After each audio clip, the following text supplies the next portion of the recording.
America आणि Iran यांच्यात पाकिस्तानमध्ये चर्चेचं दुसरं सत्र आज पार पडणार आहे. पण अमेरिकेचे उपराष्ट्रपती JD व्हान्स यांनी मात्र अजूनही वॉशिंग्टन सोडलेलं नाही अशी सूत्रांची माहिती आहे. तर अमेरिकेनं हॉर्मुझवरची नाकेबंदी हटवावी या मुद्द्यावर इराण ठाम असल्यानं इराण चर्चेत सहभागी होणार की नाही याबाबत अजूनही संभ्रम कायम आहे. तर कालच इराणनं युद्धही नाही आणि कोणती डीलही नाही अशा प्रकारची भूमिका मांडल्याचं सूत्रांकडून समोर येत आहे. यावरून आजही चर्चा होणार की नाही यावर मात्र प्रश्नचिन्ह कायम राहणार आहे.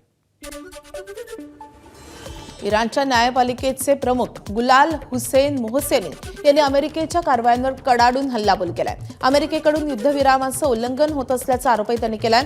इराणच्या बंदरांची नाकेबंदी करणं आणि इराणी व्यापारी जहाजांवर हल्ला करणं हा थेट युद्ध अपराध असल्याचं त्यांनी म्हटलंय. अमेरिकेच्या या आक्रमक पावलांमुळे दोन्ही देशांमधील तणाव शिगेला पोहोचलाय. इराणकडून कोणत्याही क्षणी या कृत्याला चोख प्रत्युत्तर दिलं जाऊ शकतं असा इशाराही त्यांनी दिलाय. अमेरिका आणि इराणमधल्या चर्चेवर प्रश्न उपस्थित होत असताना पाकिस्तान मात्र चर्चेचं दुसरं सत्र पार पडणार असल्याचं ढोल वाजवत आहे. इराण नाकेबंदीवरच्या आपल्या भूमिकेवर ठाम आहे. पण अमेरिकेचे उपराष्ट्रपती JD व्हान्स अजून अमेरिकेतच असल्याचं समोर येत आहे. आणि यामुळे चर्चासत्र पार पडेल की नाही यावर अजून तरी प्रश्नचिन्ह कायम आहे. एकीकडे इराण आणि अमेरिका यांच्यातील शस्त्रसंधीची मुदत भारतीय वेळेनुसार संध्याकाळी 5च्या सुमारास संपणार आहे.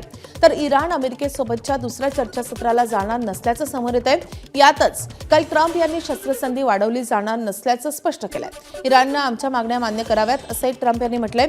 इराण जर मागण्या मान्य करणार नसेल तर आमचं सैन्य परत हल्ले करायला सज्ज आहे असा इशाराही ट्रम्प यांनी दिल्याचं सूत्रांकडून समजतंय.